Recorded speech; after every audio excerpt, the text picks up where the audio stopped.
नमस्ते विद्यार्थियों, NCERT class 12th physics में आपका स्वागत है। आज हम बात करेंगे अध्याय 9 किरण प्रकाशिकी एवं प्रकाशिक यंत्र, जिसके अंतर्गत हम हमारा नया व्यंजक जो इस प्रकार से है कि किन्हीं भी दो पतले लेंस को संपर्क में रखा गया है तो उनके लिए सिद्ध कीजिए कि 1/f बराबर 1/f1 प्लस 1/f2। ठीक है, तो क्वेश्चन को एक बार और मैं पढ़ देता हूँ। संपर्क में रखे दो पतले लेंस के लिए हमें सिद्ध करना है कि 1/f बराबर 1/f1 प्लस 1/f2। यह संयुक्त फोकस दूरी है, यह प्रथम जो हमारा लेंस है उसकी फोकस दूरी, और यह जो है द्वितीय फोकस दूरी है या द्वितीय लेंस की फोकस दूरी है। ठीक है, तो डायग्राम हमारे पास बना हुआ है। चित्र हमें बहुत अच्छे से बनाना है, सीखना है, क्योंकि जितने भी व्यंजक होते हैं सभी को चित्र पर ही आधारित होते हैं या चित्र से ही हल किया जाता है।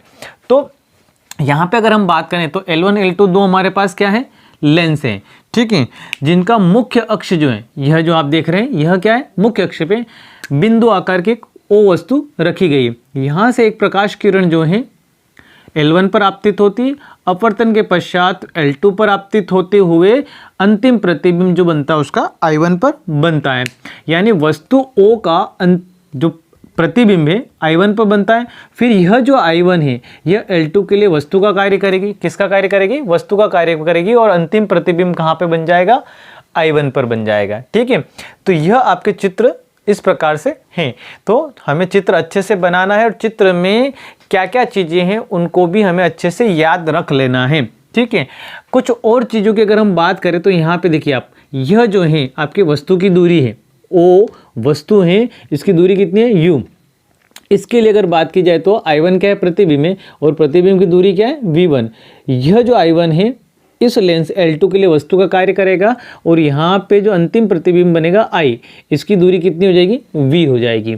तो आइए हम देख लेते हैं। सबसे पहले हम व्यंजक को हल करेंगे और हमारे चित्र का वर्णन कर लेंगे। तो सबसे पहले वर्णन लिख लेते हैं हम।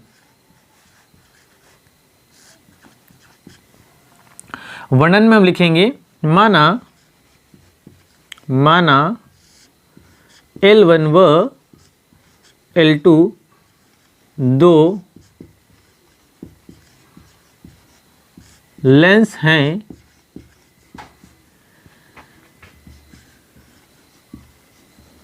जिनकी फोकस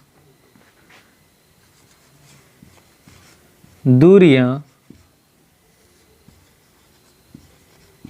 क्रमशः F1 व F2 हैं। अब लेंस L1 के लिए लेंस सूत्र का उपयोग करते हुए हम इसको हल करेंगे। पहला लेंस L1 के लिए हम बात कर रहे हैं लेंस सूत्र से। ठीक है, L1 के लिए लेंस सूत्र से, उसके लिए हम कुछ चीज़ें यहाँ पे लिख लेंगे। तो देखिए हम L1 की अगर हम बात करें तो O जो है बिंदु आकार की वस्तु है। ठीक है, और इसका अंतिम प्रतिबिंब कहाँ पे बनता है? I पर बनता है। तो U की अगर बात करें तो यहाँ पे हम लिखेंगे U बराबर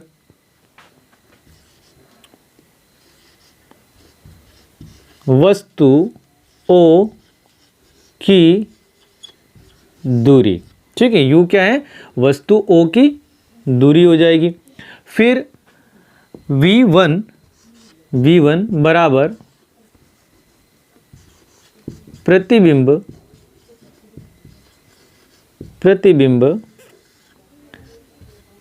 I1 की दूरी।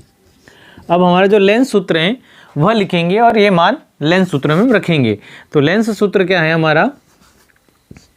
1/f बराबर 1/v माइनस 1/u।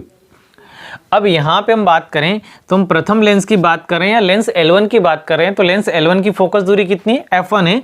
तो ये हो जाएगा आपका 1/f1। ठीक है, फोकस दूरी क्या हो जाएगी? F1 हो जाएगी 1/v। v यानी प्रतिबिंब की दूरी। तो प्रतिबिंब की दूरी कितनी है हमारे पास? v1 है, तो ये हो जाएगा v1 माइनस 1/f2 वस्तु की दूरी u है, वस्तु की दूरी, तो यहाँ पे भी हमारे पास कितना है, u ही है। इसको हमें क्या दे देना है, समीकरण नंबर 1 नाम दे देना है। इसी प्रकार से हम क्या लिखेंगे अब लेंस L2 के लिए। अब लेंस L2 के लिए लेंस सूत्र से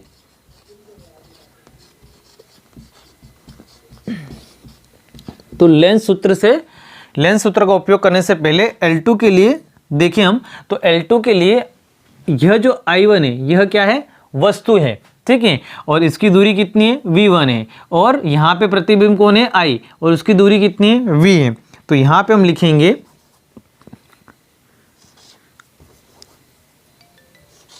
V1 बराबर वस्तु I1 की दूरी, तथा यहाँ पे V की बात की जाए तो V बराबर वस्तु I की दूरी। अब हम लेंस सूत्र का पुनः उपयोग करेंगे। तो यहाँ पे लेंस सूत्र से हम देखें तो आगे बढ़ते हैं। यह जो ऊपर वाला पद है यह मैं रफ कर रहा हूँ, आपको इसका स्क्रीनशॉट ले लेना है। आप इसका स्क्रीनशॉट ले लीजिए, फिर मैं इसको रफ करता हूँ।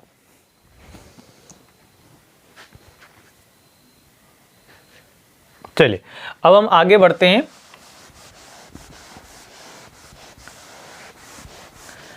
और देखिए यहाँ पे अब हम हमारा जो लेंस सूत्र हैं उससे आगे बात करेंगे या उससे आगे बढ़ेंगे तो क्या बनेगा, फोकस दूरी द्वितीय लेंस के लिए L2 के लिए क्या है हमारे पास, 1/f2 बराबर 1 यहाँ पे v यानी प्रतिबिंब की दूरी। तो प्रतिबिंब की दूरी हमारे पास कितनी है, सॉरी यहाँ पे हमने थोड़ा सा गलत लिख दिया, यहाँ पे हम लिखेंगे प्रतिबिंब,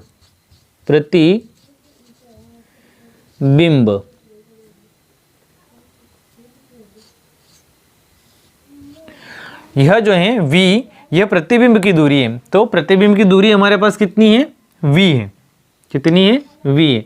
फिर -1/u, u यानी वस्तु की दूरी, तो वस्तु की दूरी कितनी है हमारे पास, v1 है। इसको समीकरण नंबर कितना नाम देना है, हमें 2 नाम देना है।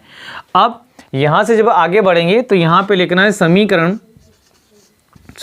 1 व 2 को जोड़ने पर, समीकरण 1 व 2 को जोड़ने पर। तो हम समीकरण 1 व 2 को जोड़ लेते हैं। समीकरण 1 हमारी ये है और समीकरण 2 ये है। तो समीकरण 1 व 2 को जोड़ते हैं तो यह हो जाएगा हमारा, जोड़ने में यह जो बराबर से इधर वाले हिस्से हैं यह आपस में जुड़ेंगे और बराबर से इधर वाले हिस्से आपस में जुड़ेंगे। तो इनको जोड़ते हैं तो यह आपका बन जाएगा 1/f1 प्लस 1/f2, यह और यह आपस में जुड़ेगा, फिर बराबर यह वाला पद और यह वाला पद आपस में जुड़ेगा तो 1/v1 minus 1/u plus 1/v minus 1/v1। अब हम नीचे वाले पद को रफ कर देते हैं और अब आगे बढ़ते हैं। तो यहाँ पे हम देखें तो देखिए ये माइनस का है 1/v1 और यह जो है 1/v1 यह प्लस का है, तो यह क्या हो जाएगा, कैंसल आउट हो जाएगा। तो हम आगे बढ़ेंगे तो यहाँ पे 1/f1 प्लस 1/f2 बराबर, प्लस वाले पद को हम इसमें पहले लिख लेंगे तो 1/v माइनस 1/u। इसको समीकरण नंबर हमें 3 नाम दे देना है। और अब आगे लिखना है, यदि संयुक्त फोकस दूरी जो हो f हो तो यहाँ पे लिखेंगे यदि दोनों लेंस की संयुक्त फोकस दूरी, दोनों लेंस की संयुक्त फोकस दूरी f हो तो यदि संयुक्त फोकस दूरी f होगी तो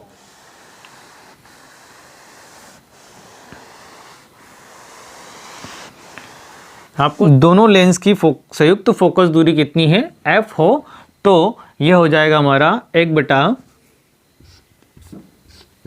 हो तो यहाँ पे थोड़ा और आगे बढ़ाएं, हम लिखेंगे लेंस सूत्र से, लेंस सूत्र से। तो लेंस सूत्र से क्या हो जाएगा, 1/f बराबर 1/v माइनस 1/u। इसको इक्वेशन नंबर क्या नाम दे देना है, हमें 4 नाम दे देना है, 4 नाम दे देना है। अब 4 में हम देखिए तो ये हिस्सा और ये हिस्सा आपस में क्या है, एक जैसा है। तो यहाँ पे हम लिखेंगे समीकरण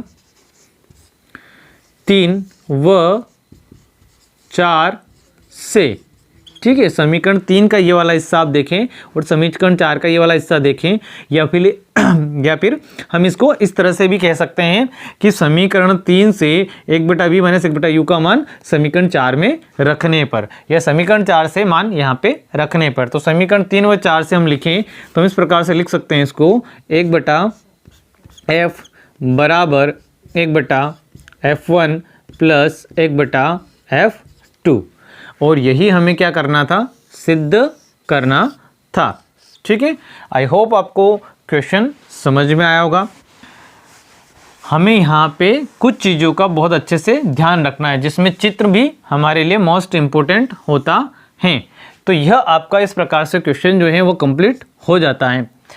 आई होप आपको वीडियो अच्छा लगा होगा, क्वेश्चन अच्छे से समझ में आया होगा, व्यंजक अच्छे से समझ में आया होगा। यदि व्यंजक अच्छे से आपको समझ में आया है तो आपको लाइक करना है, शेयर करना है, कमेंट करना है, तथा इस प्रकार के वीडियो पाने के लिए यदि आप मेरे चैनल पर नए आए तो चैनल को सब्सक्राइब कर लेना है, बेल आइकन को प्रेस कर लेना है, ताकि इस प्रकार के व्यंजक आपको मिलते रहें। धन्यवाद।